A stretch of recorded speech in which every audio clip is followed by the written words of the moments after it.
Okay, well, good afternoon, good Wednesday afternoon, Jet fans. It's October 23rd, 2019. It's about 2:15 p.m.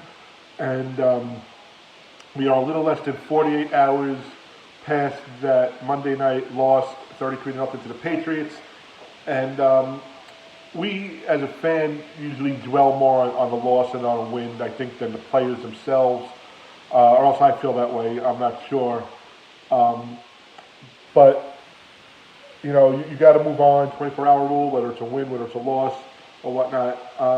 But I just want to go back to the game Monday night because the 33-0 will go into the books as a loss.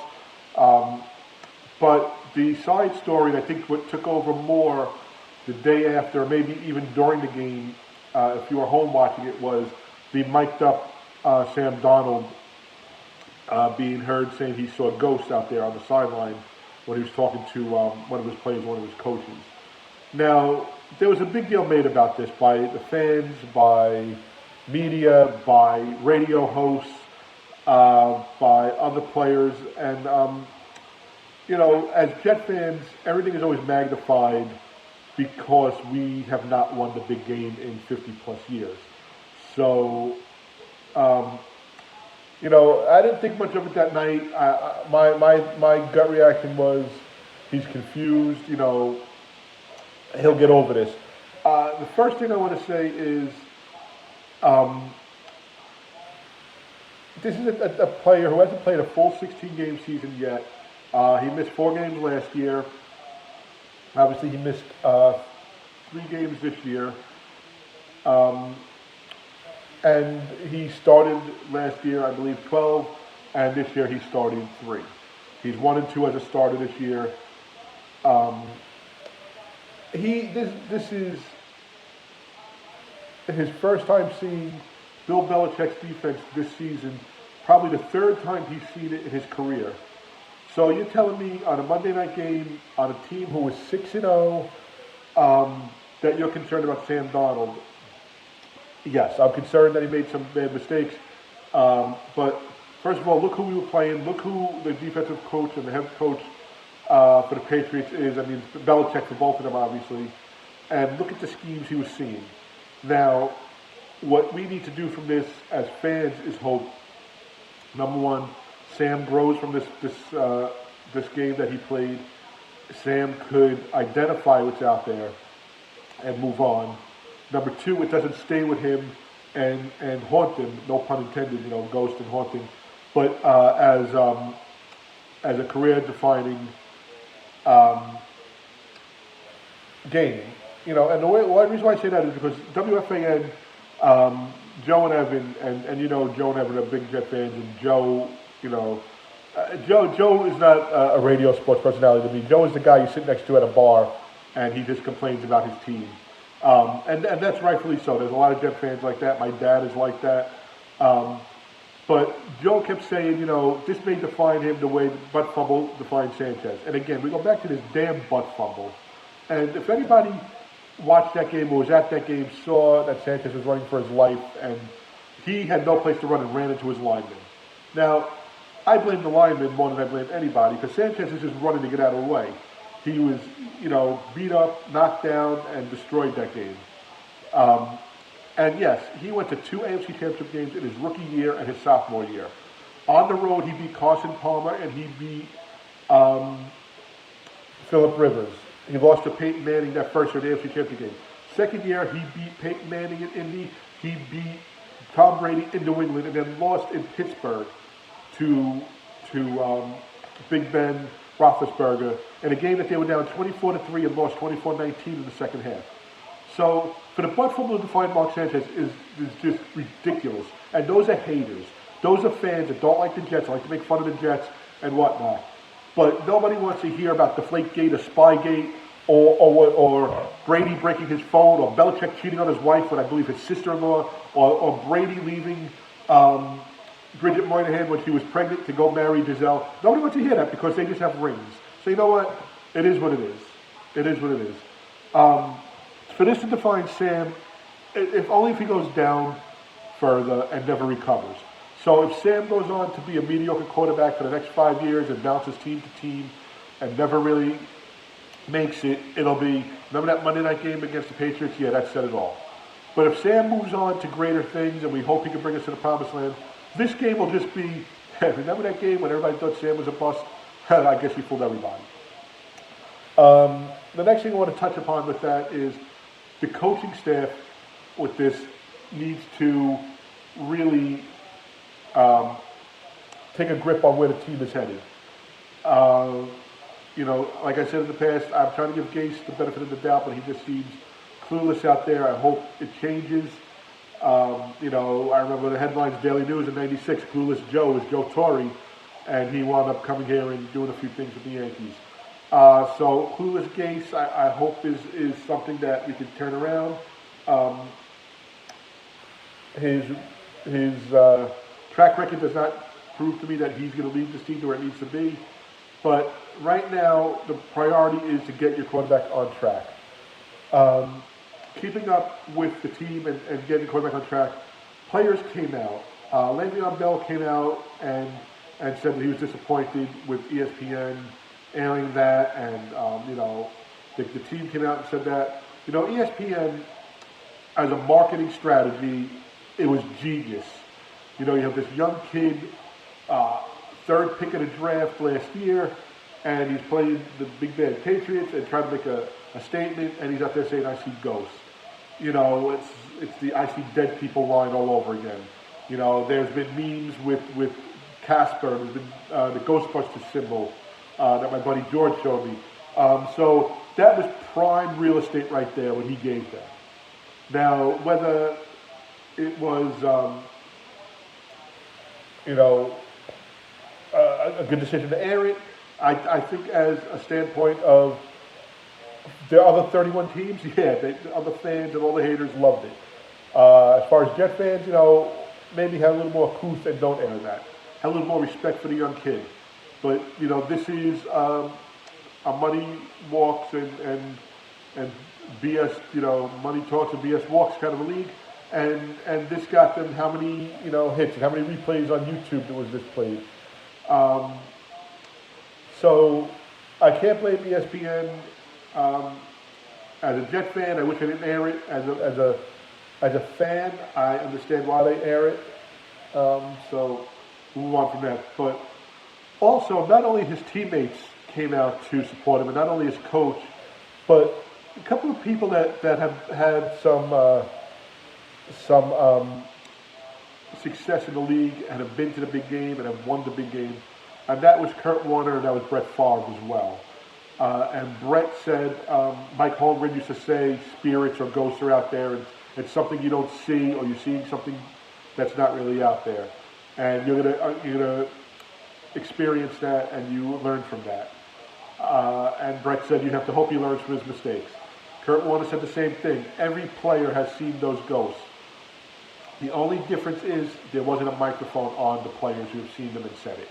Leave it to the Jets to be that number one, first time team. Excuse me. So also this week they've been speaking about worst Jet team loss, and let me tell you something. All right, I'm going to be very honest with you. This is the worst loss this week. 33-0, 4 turnovers by interceptions, 1 fumble by the QB, and 1 muff punt. 6 turnovers in the game. Yes, it was terrible. Prime time, it was terrible. We lost to our rivals, it was terrible. But on my website, www.nyjetstories.com, that's www.nyjetstories.com, I did the top 10 games and situations that changed this team's future. And my number 10 one was the mistake by the lake. And that was, if anybody's old enough to remember, 1986, the Jets started off, or I should say 1985-86 season, I believe it was. The Jets started off 10-1. They ended up 10-6, and they would beat Kansas City at home, and they would go to Cleveland to play the Browns. And it was a sloppy game. But the Jets had a lead, had a 3-point lead late in the game, and then Freeman McNeil scored with 4:14 to go, and I could still hear. It was the other. It's not John Sterling, but it was the other announcer from the Yankee radio show from years back, and he said, with 4:14 to go, the Jets are headed to the AFC Championship game. Boom! Other shoe dropped because it was a pass interference call. It was some big gains. It was a touchdown. It was a field goal. And Mosley had missed a field goal. He had hit some of the field goals. It was a late hit by Gastineau on the quarterback. And in double overtime, after Mosley missed a field goal that could win it, Mosley hit another one and they won. So that was a huge loss for the Jets.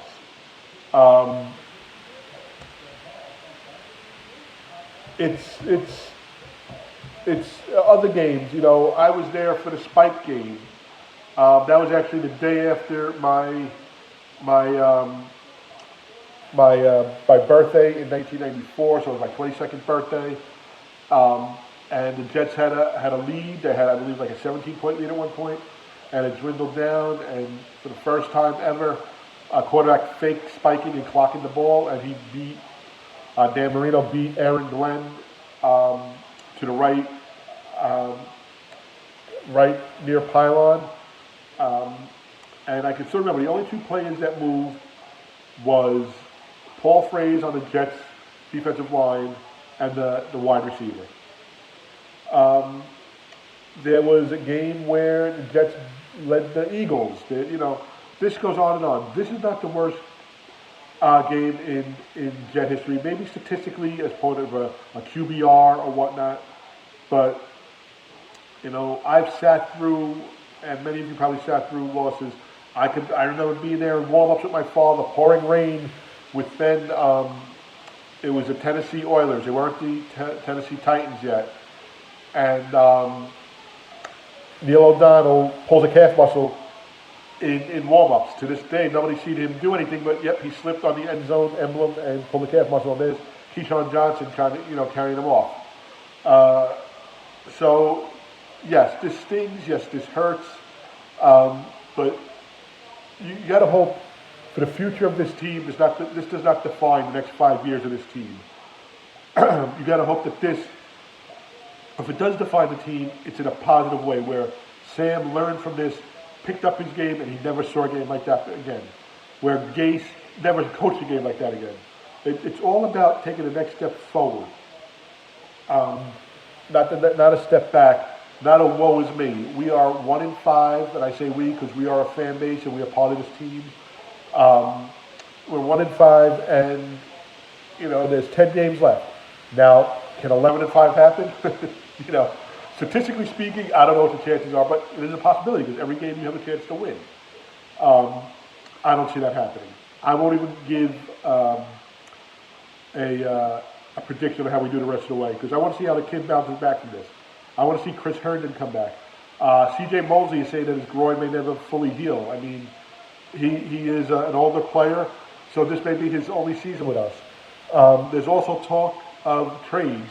Leonard Williams has been on the trading block. There have been rumors that Robbie Anderson is being courted by other teams.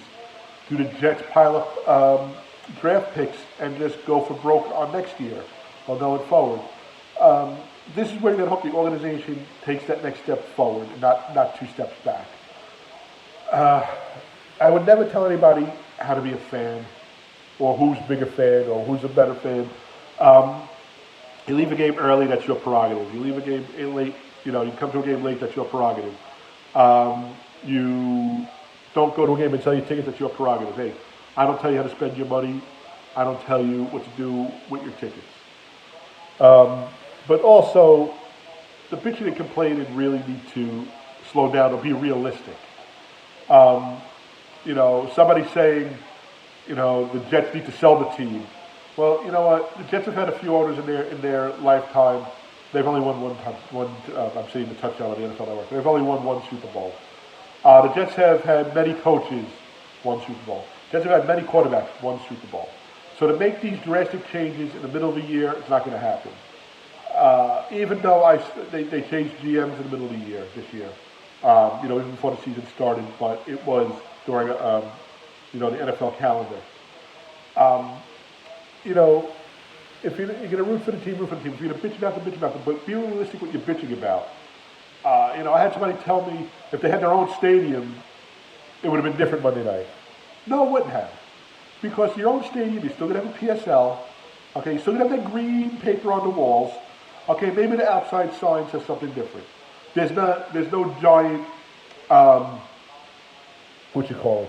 trophies in the hallway on the giant side of the building.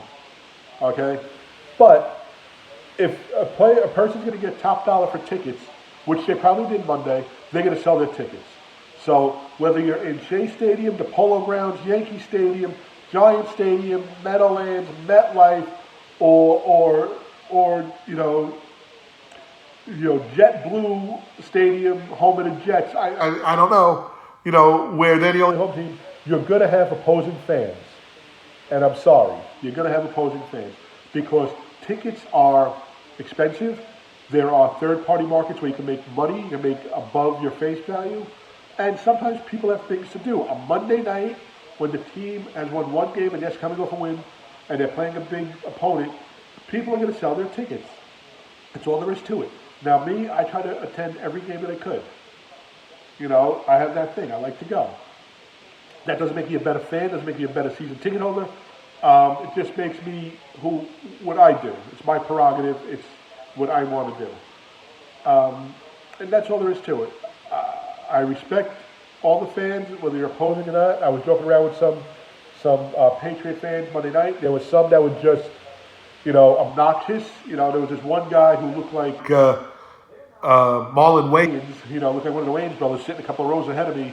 And every time somebody got up, he would wave, "Oh, you going home? I know the game's over." One guy just thrown out. He goes, "I'm going to the men's room." Another guy, said, "It's halftime. I'm going to get a beer." Don't be an idiot. That's all I can say. You act the same way when you win and when you lose. You appreciate your wins as much as you not appreciate the losses, but accept the losses, I guess. And accepting loss, that's tough. But for the team that hasn't won a championship in 51 years, it's hard to get over. The biggest surprise to me was 98. I won't even go back to 2010 when we beat the Patriots. That I had a little bit of confidence going into. But 98, I can remember watching, the Jets, and they were moving up, and they had to either beat the Dolphins to make the playoffs, or they had to have, I believe, the Bills lose, or somebody lose for them to get at least a wild card. And my father-in-law said, "How do you want to get it?" I was like, "I just want to get in." He's like, "No, you want to win. You want to go into Miami and you want to win." And they went into Miami and they won. And then the following week they went to Buffalo and won the East. And it was just something that I never experienced. Championship shirts, AFC East championship shirts and caps, a home playoff game. So right now the team is in a little bit of a limbo, if you will. They have what I think is a nice couple of pieces. I like Le'Veon Bell. I like Jamal Adams. I like Sam Darnold. I like Robbie Anderson for those long passes. We don't have a center. We don't have an offensive line who can protect. We don't have a defensive line that can get to the quarterback. And Quentin Williams, I heard somebody say, "Oh, was he playing the other night?" He was playing. He was playing in his third NFL game ever. Okay? And we did not draft Khalil Mack. We did not draft Lawrence Taylor or Pepper Johnson or Mike Singletary. Or at least we don't know what we draft. This is his third game. Let's see where he is. So, again, this is my midweek bonus Jet video. Check us out on Facebook. NY Jet Stories is our Facebook page. On Twitter, our Twitter handle is at NY Jet Stories. Of course, we are on Facebook at NY Jet Stories.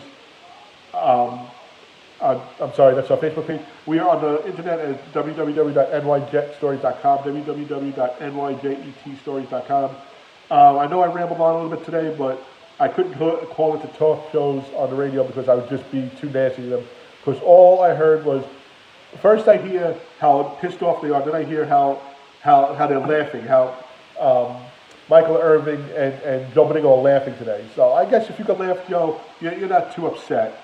I guess, good for you if you're laughing and not yelling. Everybody, needs to deal with it a certain way. But you know what? you move on to the next game. And, you know, if you don't expect us to win, then don't be upset next week. Don't be upset. If you don't expect us to win any more games, don't be upset. And all I can say to everybody, listen, follow this team, don't follow this team, whatever you want. But I know when and if this team, and I hope it's when, gets to that big game and can win that big game, I can say I was there at the lowest point and here I am at the highest point. Now, if you want to be a bandwagoner and walk on at the top of the hill and watch that last step, that's your prerogative. You come on, you know, at the bottom part, enjoy the ride because it's a roller coaster. So have a great day. I'll speak to you guys in a couple of days to look at my preview of the NFL week and also my preview of Jets going down to Jacksonville in a game now that they need to show they can bounce back by. Thank you guys. Have a good week.